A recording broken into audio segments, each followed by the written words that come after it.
All right, let's unlock the secret code to sounding like a total pro in your meetings. Ooh, a secret code. I like that. Yeah, we're diving deep into advanced phrasal verbs. Those tricky little phrases that can either make you sound amazing or completely off. Yeah, they can be a real make or break situation, can't they? Totally. And the thing is, they're everywhere in the business world, especially meetings. So we're going to decode them today. It's interesting, isn't it, how phrasal verbs often have those subtle meanings that you just wouldn't get from the individual words? Oh, absolutely. Like they add this extra layer of nuance and, you sound more natural, more confident. Oh, yeah. Especially in a professional setting, I think it really gives you more credibility when you can use them correctly. I've got a story about that, actually. Yeah. I once totally messed up jot down in a meeting. Oh, no. What happened? I ended up writing like this massive to-do list. It was crazy. Turns out I was just supposed to take a couple quick notes, but Oh, I see. Yeah. I took it way too literally. Ah. So yeah, nuance is definitely key. Today, we're going through 12 of these power phrases, all about those important meeting moments. It's amazing, isn't it, how these verbs can not only make you sound, well, impressive, but also help you navigate different situations more strategically. Oh, for sure. Okay, let's jump into the first one. Bring forward. Okay, bring forward. Sounds simple enough, but is there something more to it than just like rescheduling? Right, you're right. It's not just about changing the date. Bring forward actually suggests that you're proactively moving the meeting to an earlier time. There's a bit more urgency to it, maybe efficiency. Got it. And it can also give the impression that you're in control of the schedule.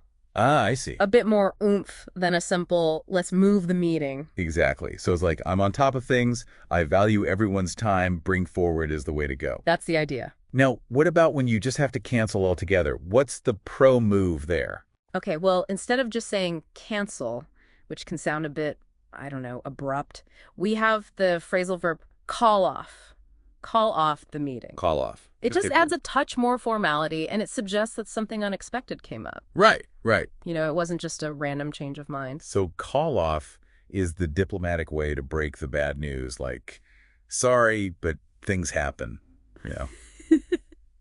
Okay, this next one sounds interesting. Draw up. Draw up. I'm picturing an artist with like a sketch pad or something.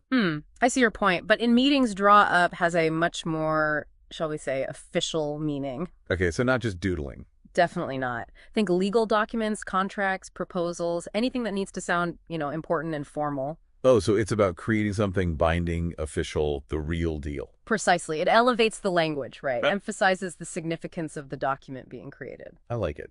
Has a little gravitas, makes you sound like you mean business. Okay, on to the next one. This is one I use all the time. Wind up. Wind up, yes. Classic way to end meetings smoothly. But let me ask you this. How do you see wind up as different from, let's say, end or conclude? Good question. Wind up feels a bit more casual, more conversational, While end or conclude, they might come across as a little stiff in some settings. You're absolutely right. You wouldn't use wind up to wrap up a very formal presentation, but it's perfect for ending a more relaxed discussion, I'd say. Right. It's all about matching the tone. Yeah. So wind up suggests things are coming to a natural close, not like a sudden stop. That makes sense. All right. Bring on the positive vibes. Let's talk about look forward to. Look forward to, always a good one. Essential for showing enthusiasm about future meetings or collaborations. Right. But even with a phrase as, I guess, simple as this one, there's a slight difference between saying, I'm looking forward to, and just, I look forward to. Oh, interesting. I actually haven't thought about that. Is one more formal than the other? Yes, exactly. I look forward to, without the am, it's slightly more formal, bit more concise too, often used in written communication like emails. Whereas I'm looking forward to has a more, how do you say, conversational feel to it. Okay, that makes sense. Subtleties like that can really make a difference. All right, let's keep going. What other gems are hiding in this lesson? Okay, let's see. Oh, this one is perfect for note takers. Jot down. Jot down, yes. Jot that down. Though, as I learned the hard way, it's all about knowing when to use it, right? It's for quick notes, not for writing a novel. Exactly. It's about capturing the key points efficiently, not trying to transcribe every single word. Oh, yeah. Like, imagine you're in a brainstorming session and someone says, hey, let's jot down some ideas. It wouldn't make sense for everyone to start writing, detailed paragraphs, right? You're right. Context is key. Jot down for the quick stuff, not the epic saga. I'm ready for the next one. Hit me. All right. How about one that might feel a bit ominous in a meeting sometimes? Run out of. Ooh, yeah, run out of. That definitely gives me that sinking feeling like, uh-oh, we're hitting a deadline or maybe the budget's about to explode. That's a great observation. It often does relate to either time or resources, and it does convey that sense of urgency. But you can use it strategically to, maybe refocus the team. Oh, interesting. For example, instead of saying we only have 10 minutes left, you could say we're running out of time, so let's really focus on those top priorities, the most important action items. I like that. So it's not just about stating the obvious, Yeah. but motivating action. Very clever. Okay, what's next on our phrasal verb adventure? Let's see, how about deal with? Deal with. Deal with. It's all about taking charge and tackling those issues head on. Okay, so deal with sounds straightforward enough. It's about handling problems. Yeah. But is there something about it that makes it different from just saying handle? That's a great question. You're right, it's about handling problems, but deal with has a more, I'd say, proactive, decisive sort of feel to it. Right. It implies that you're not just acknowledging the issue, but you're ready to, tackle it, come up with solutions. It's like saying we got this Yeah. instead of oh no, problem. I like that proactive vibe. All right, what's next? Okay, let's move on to one that's all about problem solving, finding solutions, figure Figure out, yeah. it out. That's one I use all the time, even outside of meetings. But I'm sure there's a, more specific way to use it in a professional setting. You're absolutely right. It's common in everyday speech, but in a meeting context, figure out really emphasizes that collaborative approach to problem solving. Okay. It suggests that you're not just looking for a quick fix, but you're looking for a really well thought out solution, something that involves everyone's input. That's a good point. It's about working together to find that best approach. Wow, we've covered quite a few already. Do we have time for one more in this segment? Absolutely. Let's talk about go over, which is all about making sure everyone is on the same page, clear on all the details. Go over. Okay. Go over it again. I like that. It's like that moment when you pause and you're like, okay, let's just make sure we all understand this. Yeah. It's like a check-in to make sure everyone's on board. Yeah. Which I think can save so much confusion later on. I've definitely been in meetings where, we all thought we were on the same page, and then it turned out, nope. Exactly. And Yeah. using go over really signals that you're being thorough, meticulous, which can build trust and confidence within the team. It's like, okay, I'm not just going to rush through this. We're going to make sure everyone gets it. I like that. Yeah. So it's not just repeating info. It's about, making sure everyone understands and agrees. What's next? All right, let's see. Oh, this one brings back memories of school days. Those stacks of papers, handout. Handout. Oh, yeah. Huh. Like pop quiz time. Maybe not a pop quiz, but definitely those handouts, yeah. It's funny how those simple phrases can, take you back, That's true. But in a meeting setting, handout takes on a more professional tone, right? Absolutely. It's all about distributing information efficiently, making sure everyone has what they need. Okay. Picture this. You're leading a training session. Instead of saying, I'm going to give everyone a copy of the presentation, you could say, I'm going to hand out copies of the presentation. Right. It just sounds more, streamlined, professional, like you've got it all under control. I'm organized. I'm the boss. I like it. Speaking of being in control, this next phrasal verb sounds pretty authoritative. Look into. Look into, yes. This one really suggests that sense of investigation and action. It's about going beyond the surface, really delving deeper into a topic. So it's not just glancing at something. It's about actively, digging for info, seeking solutions. That's really valuable, especially when you're faced with a challenge that needs more than a Band-Aid solution. Exactly. It demonstrates a commitment to finding the best possible outcome, which is, key for building credibility and trust with your team. Wow, we've covered a lot of ground already. Before we move on to the final few, out of all the ones we've discussed so far, is there one that stands out to you as particularly powerful or maybe even underestimated in how useful it is? That's a great question.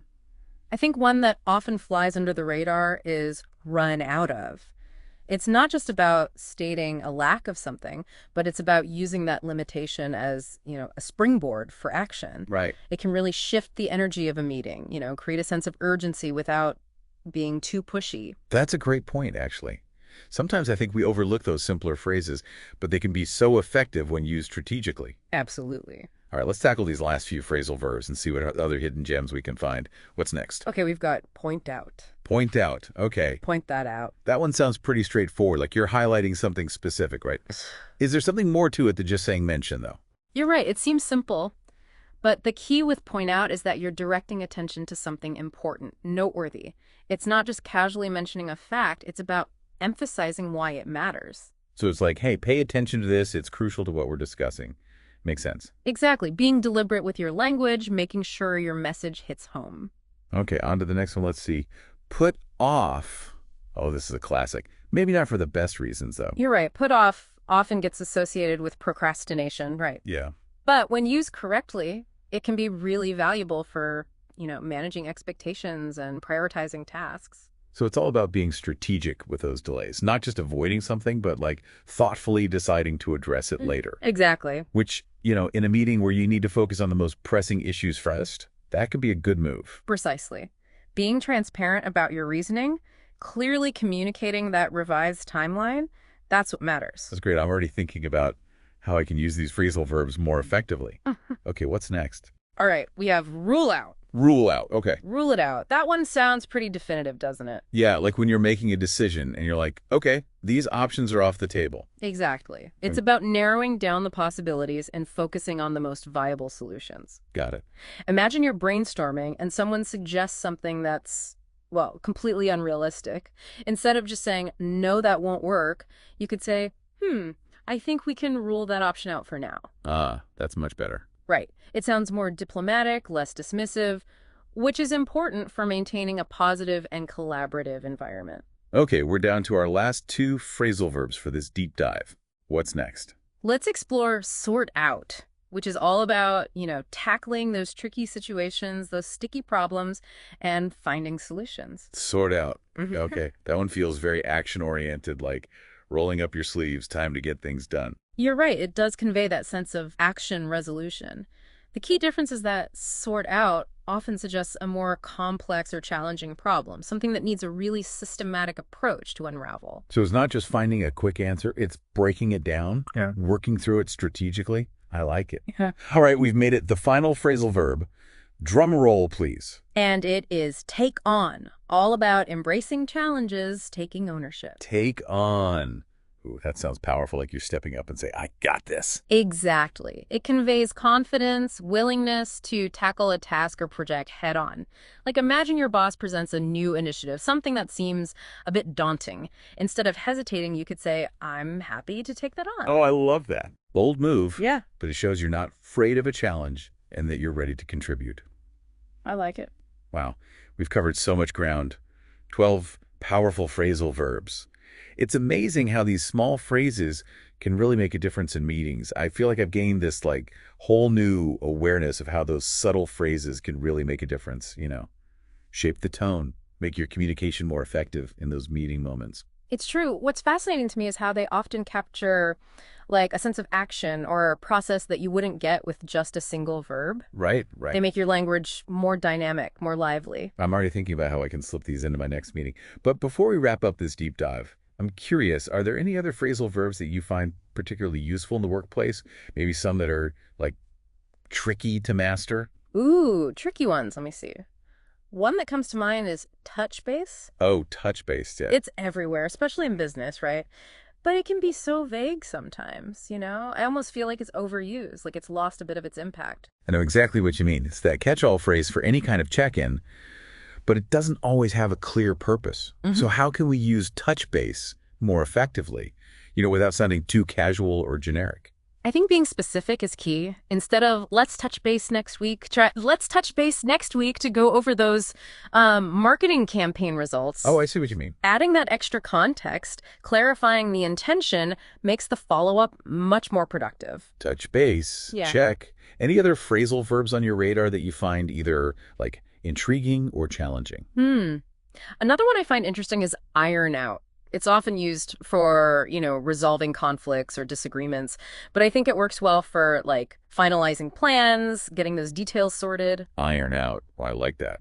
It's like you're smoothing out all those wrinkles, making sure everything's perfectly aligned. Exactly. It suggests that everyone's working together to get that best possible outcome. Wow, this has been such a valuable deep dive. We've uncovered 12 power phrases, all from our source material, And even explored a couple of bonus ones. That's right, bonus round. I feel like I've got this whole new toolkit now to, confidently navigate those tricky meeting moments. It's been great exploring these with you. And, I hope our listeners are feeling inspired to try these out in their own conversations. Yes.